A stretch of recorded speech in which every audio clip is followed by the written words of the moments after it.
সুফিয়া এবার তার সবচেয়ে বড় চালে নেমেছে। বালা খাতুনকে বন্দী করার জন্য সে ব্যবহার করেছে পুয়েনাকে, কিন্তু এই কৌশল এমনভাবে সাজানো হয়েছে যাতে বালা খাতুনের মনে একটুও সন্দেহ না হয় যে এই ফাঁদ আসলে পুয়েনাই তৈরি করেছে।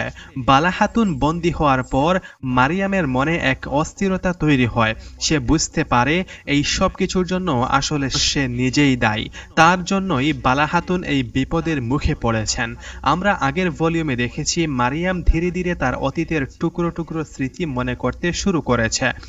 বালা খাতুন যখন তার জন্য স্যুপ তৈরি করেছিলেন, তখনই মারিয়াম হঠাৎ করে তার শৈশবের স্মৃতি ও মায়ের কণ্ঠস্বর স্পষ্টভাবে শুনতে পেয়েছিল।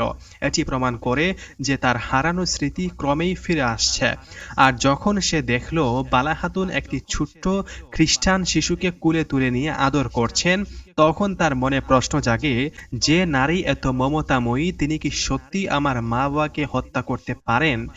সুফিয়া যখন বালা খাতুনকে বন্দী করে রাখে, তখন বেগম খাতুন তাকে হত্যা করতে আসে, কিন্তু বালা খাতুন ধীর কণ্ঠে জানিয়ে দেন, আমার ভালোবাসাকে কখনোই তুই কেড়ে নিতে পারবি না। এই বক্তব্য শুধু একটি বাক্য নয়, বরং এটি বালা খাতুনের চরিত্রের প্রতিচ্ছবি।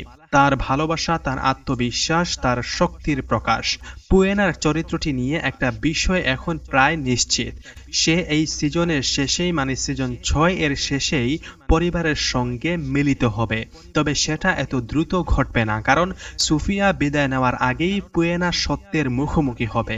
আমরা জানি মাত্রই লুকাস চরিত্রটি বিদায় নিয়েছে, কাজেই একই সঙ্গে সুফিয়াকেও বিদায় দেওয়া হবে না।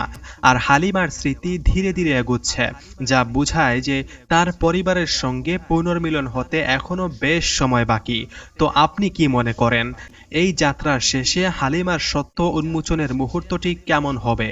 সে যখন বুঝতে পারবে এতদিন ধরে যাদের সে শত্রু ভেবেছিল তারাই আসলে তার আপনজন, তখন তার প্রতিক্রিয়া কেমন হতে পারে?